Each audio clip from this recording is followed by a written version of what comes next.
Hello friends, welcome to Creative Medicine.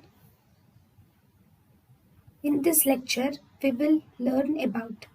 Hello friends, let us now learn about the drugs like group of drugs like spironolactone, eplerenone and amiloride versus ACE inhibitors. If you see this, all these will cause hyperkalemia, whereas ACE inhibitors also causes hyperkalemia. So because of the hyperkalemia caused by both this group of drugs, so these both are contraindicated together. Thank you for watching.